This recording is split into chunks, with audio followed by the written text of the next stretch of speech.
So guys आज के time पे अगर हम मॉडर्न एरा के डब्ल्यूडब्ल्यूई के ग्रेटेस्ट चैंपियंस की बात करें तो काफ़ी सारे लोगों के माइंड में रोमन रेंज का ही नाम आएगा। लेकिन क्या रोमन रेंज सच में मॉडर्न एरा के ग्रेटेस्ट चैंपियन है आज के टाइम पे? तो आज की इस वीडियो में हम उसी चीज़ का सवाल ढूंढने वाले हैं।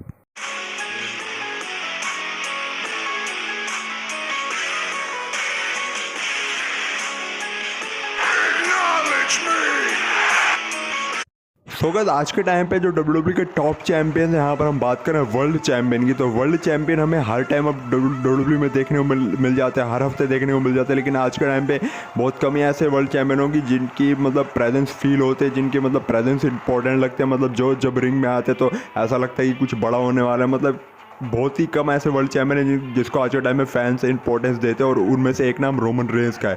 रोमन रेंज के स्पेशली उनके ट्रैवल चीफ वाले रेन में जब भी वो रिंग में आते थे तो काफ़ी ज़्यादा इंपॉर्टेंट फील होता था कि मतलब अब ये बंदा अगर रिंग में आ रहा है तो ये कुछ इंपॉर्टेंट चीज़ करेगा। सारे जो लोग हैं वो अपने फ़ोन वोन छोड़ के रोमन रेंज के ऊपर ही ध्यान देते थे। रोमन रेंज के सेगमेंट को बहुत अच्छे से देखा जाता था, और रोमन रेंज के सेगमेंट में जब भी वो कोई लाइन बोलते थे, फिर चाहे वो एक्नॉलेज मी हो गई या फिर कोई भी लाइन हो गई, उसमें हमेशा लाउड पॉप मिलता था। और रोमन रेंज के एंट्रेंस के टाइम भी लाउड पॉप मिलता था। और जो रोमन रेंज के जो मैचेस थे वो बिग फाइट फील देते थे। चाहे हम उनके ट्रैवल चीफ वाले रेन में बात कर ले, चाहे अभी जो उनका वर्ल्ड हेवीवेट चैंपियनशिप का रेन चल रहा है उसमें भी जितने मैचेस हैं उनकी बात करें, रोमन रेंज के हर टाइम ही मैचेस जो है वो बिग फाइट फील ही देते थे। तो आज के टाइम में बहुत कम ऐसे रेसलर्स हैं जिनका इतना ज़्यादा मतलब ऐसा हो रहा है डब्ल्यूडब्ल्यूई के अंदर। और गाइस रोमन रेंज ने डब्ल्यूडब्ल्यूई के वर्ल्ड टाइटल्स को एक अलग ही वैल्यू दे दी थी, क्योंकि रोमन रेंज का जो ट्रैवल चीफ वाला एरा था, जब उसमें वो जब भी अपना टाइटल डिफेंड करते थे उस टाइम पे बिग फाइट फील आती थी।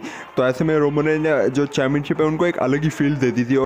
और गाइस रोमन रेंज के ट्रैवल चीफ वाले एरा में जो रोमन रेंज का डोमिनेंस था डब्ल्यूडब्ल्यूई के अंदर वो भी बहुत ज़्यादा था। उन्होंने बड़े बड़े सुपरस्टार को हराया था, like John Cena, Brock Lesnar, Edge, Daniel Bryan, Kevin Owens, Cody Rhodes. As a superstar को रोमन रेंज हरा चुके थे। तो डब्ल्यूडब्ल्यूई में उनका और उनकी जो डोमिनेंस है वो बहुत ज़्यादा थी, जिस वजह से fans the travel chief Roman Reigns के उनके ट्रैवल चीफ एरा में उनकी बहुत ज़्यादा रिस्पेक्ट भी करते थे।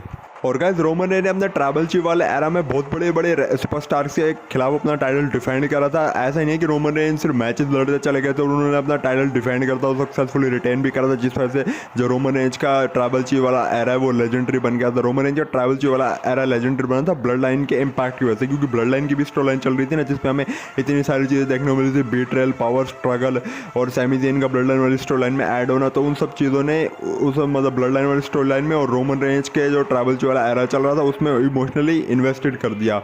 और गाइस मतलब बहुत डब्ल्यूडब्ल्यूई में बहुत कम ही ऐसे रेसलर्स होते हैं जिनके चैंपियन बनने से पहले फैंस उसके करैक्टर में इंटरेस्ट ले। और रोमन रेंज के साथ भी ऐसा ही सीन था। रोमन रेंज के चैंपियन बनने से पहले फैंस उनके करैक्टर में इंटरेस्ट लेने लग गए थे, क्योंकि रोमन रेंज जब उनका मतलब रिटर्न हुआ था 2020 की समरस्लैम में, जब वो फिंड और ब्रॉन स्ट्रोमन के मैच में आए थे, उसी टाइम फैंस को पता लग गया था कि जो रोमन रेंज है वो हील बन चुका है, उनका जो करैक्टर है वो चेंज हो चुका है। और फिर बाद में चैंपियन बनने के बाद रोमन रेंज ने अपने आप को डिक्लेयर किया द ट्राइबल चीफ। और गाइस रोमन रेंज को मॉडर्न एरा का ग्रेट चैंपियन बताने का एक सबसे बड़ा रीजन ये है क्योंकि रोमन रेंज के ट्राइबल चीफ वाले एरा के time Roman Reigns money draw करते थे।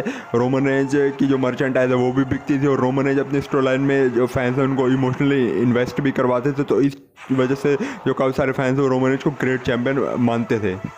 और गाइस सीरियसली काफ़ी सारे फैंस और इंक्लूडिंग मी हम सारे सोचते थे रोमन रेंज के ट्रैवल चीफ वाले एरा के टाइम जब उनको 1000 डेज कंप्लीट हो गए थे ना, उस टाइम पे काफ़ी सारे फैंस ये सोचते थे, और इंक्लूडिंग मी भी, कि रोमन रेंज को हराने कौन वाला है। क्योंकि रोमन रेंज को कौन हराने वाला है इस बात के ऊपर काफ़ी सारे यूट्यूब चैनल भी डिबेट करते थे, और मैं भी करता था। तो जब ऐसे मतलब फैंस सोचते हैं ना किसी रेसलर के बारे में कि इसको हराएगा कौन, तो इससे पता लगता है कि जो चैंपियन है वो कितना स्पेशल फील हो रहा है फैंस को। और गाइस एक जो सबसे बड़ा रीज़न है वो ये है कि रोमन रेंज ने प्रेशर हैंडल किया। अब आपको पता है कि रोमन रेंज का जब बिग डॉग वाला कैरेक्टर था तब 2015 और 2019 के टाइम उनको बहुत ज़्यादा हेट मिली, क्रिटिसिज्म मिला और बू मिली फैंस की तरफ से। तो रोमन रेंज ने वो प्रेशर हैंडल किया, क्योंकि काफ़ी सारे सुपरस्टार तो ऐसे फैंस की बूस्ट की वजह से टूट जाते हैं और वो डब्ल्यूडब्ल्यूई छोड़ देते हैं। लेकिन रोमन रेंज ने डब्ल्यूडब्ल्यूई नहीं छोड़ी, वो स्टिल अपने काम पे लगे रहे। और फिर जब वो ट्राइबल चीफ बने और फिर जब उनको सक्सेस मिलने लगी तब वो और भी ज़्यादा स्पेशल लगने लगी। तो रोमन रेंज ने प्रेशर हैंडल करा था 2015 से लेकर 2019-20 तक आप कह सकते हो। और फिर जब 2020 की समरस्लैम में फाइनली जब उन्होंने हील टर्न किया और फिर जब ट्राइबल चीफ सामने आया तब रोमन रेंज को बहुत बड़े वाली सक्सेस डब्ल्यूडब्ल्यूई के अंदर मिली। तो बस गाइस आज की वीडियो यहीं तक थी। आई होप आपको वीडियो जरूर अच्छी लगी होगी, तो लाइक के मैं तो कहीं मजा आए इसका लोग कमेंट पे आप मुझे अपने थॉट्स बता सकते हो। बाकी ये बताने कि आपको रोमन रेंज का ट्रैवल चीफ वाला करैक्टर कैसा लगता है। बाकी अगर आप लोग चैनल पर नए हो तो चैनल को सब्सक्राइब करके बेल आइकन को ऑल पे प्रेस कर लो, क्योंकि इस चैनल पर रेसलिंग कंटेंट आता रहता है। और अगर आप लोग रेसलिंग के बड़े वाले फैंस हो तो जरूर से आप चैनल को सब्सक्राइब करके बेल आइकन को ऑल पे प्रेस कर सकते हो। बाकी मैं मिलता हूँ आपसे अपनी नेक्स्ट वीडियो में, तब तक के लिए बाय बाय, टेक केयर।